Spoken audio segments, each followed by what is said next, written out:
ये कहानी बहुत पहले की है।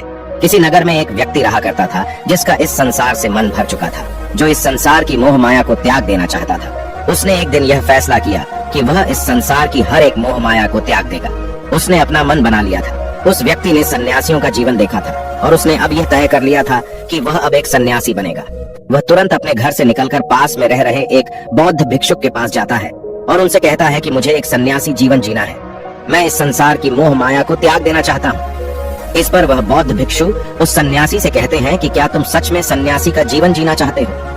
इस पर वह व्यक्ति उस बौद्ध भिक्षु के सवालों का जवाब देता है और कहता है, जी बिल्कुल। वह व्यक्ति कहता है, मैंने तय कर लिया है कि अब मुझे इस संसार की मोह माया को त्यागना है। उस वृद्ध की बात सुनकर बौद्ध भिक्षु कहते हैं, तो ठीक है, लेकिन तुम्हें मेरी एक बात माननी होगी। इस पर वह व्यक्ति कहता है कि मैं आपकी सारी बात मानने को तैयार हूँ। इस पर वह बौद्ध भिक्षु उस व्यक्ति से कहते हैं कि आज के बाद तुम मुझसे कभी नहीं मिलोगे।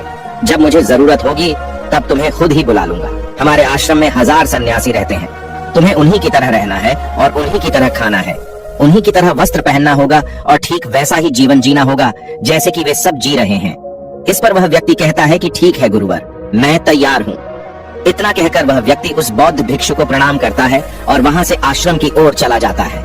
आश्रम में जाने के बाद उसे एक कमरा मिलता है। वहाँ जाकर चुपचाप बैठ जाता है।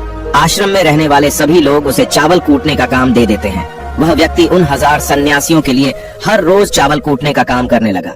इसी तरह उसका जीवन व्यतीत होने लगा। उसे लगता था कि जब गुरुजी को उसकी जरूरत होगी तब वह उसे बुला लेंगे। इसी इंतजार में वह व्यक्ति वहाँ रहने लग जाता है। वह सुबह से लेकर शाम तक केवल चावल कूटने का ही काम करता था। उसे यह काम करते करते धीरे धीरे 12 साल बीत गए। अभी तक वह बौद्ध भिक्षुओं ने उस चावल कूटने वाले व्यक्ति को कभी नहीं बुलाया। लेकिन यह काम करते करते अब उस चावल कूटने वाले व्यक्ति के मन में कोई भी विचार नहीं रह गए थे। न ही कोई अड़चन और न ही कोई समस्या उसके मन में पनप रही थी। 12 सालों के बाद वह बौद्ध भिक्षु कब बूढ़े हो चुके थे। उन्हें लग चुका था कि अब उनका अंतिम समय आ चुका है और उन्हें अपना एक उत्तराधिकारी चुनना होगा। इसीलिए उन्होंने पूरे आश्रम में घोषणा करवा दी कि जो कोई भी मेरा उत्तराधिकारी बनना चाहता है वह देर रात में मेरे कमरे के बाहर 4 पंक्तियां लिखकर जाएगा और उसे उन पंक्तियों में बताना होगा कि जीवन जीने का सही तरीका क्या है, इस जीवन को किस तरीके से जीना सही है। इस जीवन का सत्य लिखना होगा। लेकिन एक बात याद रखना, उसे खुद के अनुभव के द्वारा लिखना होगा।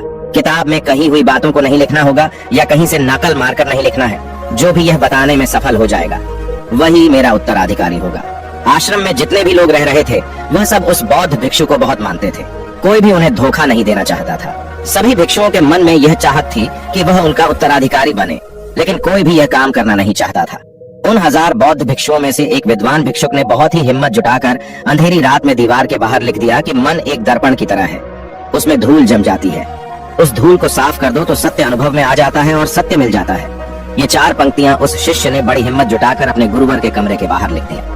अगली सुबह जब बौद्ध भिक्षु उठे और कमरे के बाहर लिखी 4 पट्टियों को पढ़ा और कहा कि किस मूर्ख ने लिखी है, मेरी दीवार को किसने खराब कर दिया है, उसे पकड़कर अभी मेरे पास लाओ।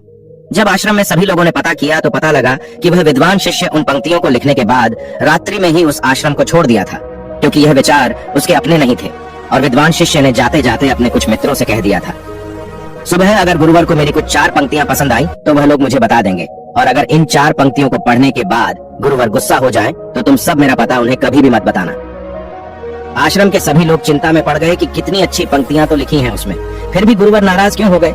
इतनी अच्छी बात तो लिखी थी उसने कि माँ ने दर्पण की तरह है, अगर उसे साफ कर दिया जाए तो उसका प्रतिबिंब स्पष्ट दिखने लगता है। वे सब कहते हैं, चलो देखते हैं कि गुरुवर को ऐसा उत्तराधिकारी कौन मिलेगा जो उनके सवालों का सही जवाब उस दीवार पर लिख सके। वह कौन होगा जिसके पास इससे भी विचार होंगे। कुछ लोग यह सब बातें उस चावल कूटने वाले व्यक्ति के कमरे के बाहर कर रहे थे।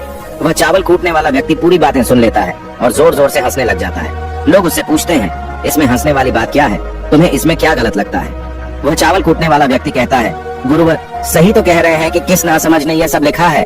इस पर वैसे लोग गुस्सा हो जाते हैं और उस चावल कूटने वाले से कहते हैं कि तुम्हें क्या पता, तुम तो 12 सालों से सिर्फ चावल कूटने का ही काम कर रहे हो, तुम्हें किस बात का ज्ञान है। न तो तुम्हें शास्त्रों का ज्ञान है और न ही गुरुदेव ने तुम्हें कभी ज्ञान दिया। अगर तुम्हें इतना ही ज्ञान है तो तुम ही क्यों नहीं अच्छे शब्द बता देते। वह व्यक्ति हंसते हुए कहता है कि ठीक है, मैं जरूर बता दूंगा, लेकिन इतने सालों से मैंने लिखने का अभ्यास नहीं किया हूँ तो लिखना मैं भूल गया हूँ। मैं बातों को जरूर बता दूंगा, लेकिन किसी को मेरी बातें लिखनी होगी। और यह भी याद रखना कि मुझे उत्तराधिकारी बनने का कोई भी शौक नहीं है। इस पर वैसे लोग कहते हैं, तो ठीक है, क्या लिखना है बताओ। वह चावल कूटने वाला व्यक्ति कहता है, तो लिखो, जो मैं बता रहा हूँ। कैसा दर्पण कैसी धूल, न कोई दर्पण न कोई धूल जो इसे जान लेता है वह सत्य को प्राप्त हो जाता है। यह बात उस गुरुदेव के कानों में पड़ जाती है। आधी रात को वह गुरुदेव उस चावल कूटने वाले व्यक्ति के पास आते हैं और उससे कहते हैं कि तुम यहाँ से चले जाओ, वरना यहाँ पर रहने वाले आश्रम के सभी 1000 लोग तुम्हें छोड़ेंगे नहीं। यह जोगा ले लो, तुम मेरा उत्तराधिकारी बनना चाहो या न जाओ, इससे कोई फर्क नहीं पड़ता। तुम उत्तराधिकारी बनो या न बनो, लेकिन जो शब्द तुमने कहे थे वही शब्द बिल्कुल सत्य हैं और जीवन के अनुभव को दर्शाते हैं। इसलिए मन ही मन मैं तुम्हें अपना उत्तराधिकारी मान लिया हूँ। और अगर यह बातें उन 1000 आश्रम वाले लोगों तक पहुँच जाएंगी तो वह सब तुमसे जलने लगेंगे और तुम्हें चोट पहुँचाएंगे। यह लोग बर्दाश्त नहीं कर पाएंगे। ये चावल कूटने वाले व्यक्ति उत्तराधिकारी कैसे बन सकता है? जिसे कभी ज्ञान नहीं, जिसने कभी शास्त्र पढ़ा ही नहीं, वह उत्तराधिकारी कैसे बन सकता है? वह भला कैसे सत्य को प्राप्त कर सकता है? और यहाँ पर शास्त्र जानने वाले सभी लोग सर पीटते रह जाएंगे। इसलिए तुम यहाँ से चले जाओ, कहीं और अपनी दुनिया बनाओ और वहाँ के लोगों को ज्ञान से भर दो। इस पर महात्मा बुद्ध ने भी अपने एक शिष्य से कहा था, जब तुम्हारे मन की सारे विचार शांत हो जाएं, तुम्हारे भीतर विचार आना बंद हो जाए, उस दिन से तुम्हें सत्य का अनुभव हो जाएगा। तुम सत्य का अनुभव करोगे, खुद को भी और इस ब्रह्मांड को भी समझ पाओगे। और यही बुद्धत्व प्राप्ति का पहला कदम है। मन को शांत करने का पहला तरीका जो बौद्ध ग्रंथों में बताया गया है वह खुद के विचारों पर करना। इन्हें अच्छे से समझना कि आखिर आपके अंदर कौन से विचार उत्पन्न हो रहे हैं, आपके अंदर आखिर क्या चल रहा है। उन्हें अच्छी तरीके से और जागरूकता के साथ समझने की कोशिश करना, न कि अपने विचारों को दबाने की कोशिश करना। अगर आप अपने मन के विचारों को दबाने की कोशिश करते हैं तो यह गलत होगा, जिसकी वजह से मन और तेजी से भटकने लगेगा और बार बार भटकेगा। लेकिन जब भी आपको लगने लगे कि आपका मन बहुत तेजी से भटक रहा है तो तुरंत आप उस पर ध्यान देना शुरू कर दें। उसको जागरूकता के साथ देखें और अपने विचारों पर ध्यान दें। निरंतर प्रयासों के बाद आप पाएंगे कि आपके अंदर विचारों को जागरूक होकर देखने की एक आदत सी लग गई है। लेकिन उसी के साथ आप यह भी देख पाएंगे कि आपके मन में बुरे विचार अत्यधिक उत्पन्न हो रहे हैं। आपके मन में जो भी विचार उत्पन्न हो रहे हैं वह सकारात्मक भी हो सकते हैं और नकारात्मक भी। उनसे आपको कोई भी छेड़खानी नहीं करनी है, बस आपको अपने प्रयास पर काम करते रहना है। लेकिन यह अभ्यास आप लगातार करते रहे हैं तो एक समय आने के बाद आप अपने विचारों को नियंत्रित करने में सफल हो जाएंगे और उसे रोक भी सकते हैं। तब जाकर आपको असली शांति और सुकून की प्राप्ति हो जाएगी। तब आपको किसी भी प्रकार की चिंता नहीं सताएगी, क्योंकि आप खुद पर विजय प्राप्त कर लिए हैं।